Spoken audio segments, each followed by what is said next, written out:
What's going on, guys? This is Red Bull Tanker with Operation Unthinkable. Well, after the completion of the Soviet turn, I have decided that the game is going to end here. While yes, the Soviets probably could last all the way to turn 18, but it's not going to make much of a difference, as pretty much next turn all the Balkans will fall. I mean, Latvia and Estonia will go, well, Latvia will go this turn. Estonia will probably go next turn, even with Soviet reinforcements.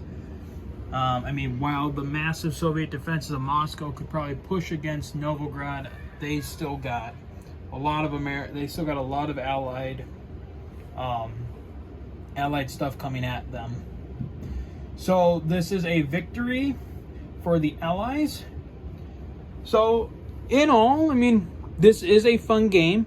Some mistakes were made along the way. I think one of the biggest ones I made, at least on the part of the Allies, is that I think, like Norway, I don't think I was supposed to build in Rome until Italy joined NATO, which also kind of brings into question about Paris, and if you can, with Paris, Belgium, and Holland, is whether or not you can build on them right away, or if you have to wait till October when NATO is formed. So that's probably the big question for that one. Can the Allies build on these three territories at the beginning of the game, or if they have to wait for the formation of NATO? And then, and then, like I said, obviously, I probably shouldn't have been building on Rome for most of the first few turns. Other than that, I mean, obviously, key mistakes made by the Soviets were not paying attention to that NATO chart for what can let me see if I can find it quick.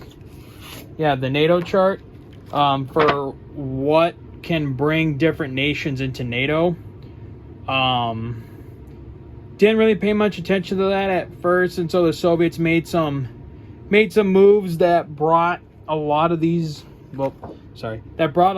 nations into NATO earlier than obviously what the timeline would have allowed. I mean, Spain joined pretty quickly, same with Turkey, stuff like that. So there were definitely mistakes made by the Soviets as well.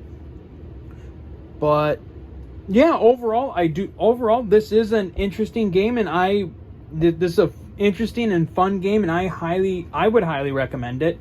So if it ever gets restocked on historical board gaming, I highly suggest picking it up. It's a good time.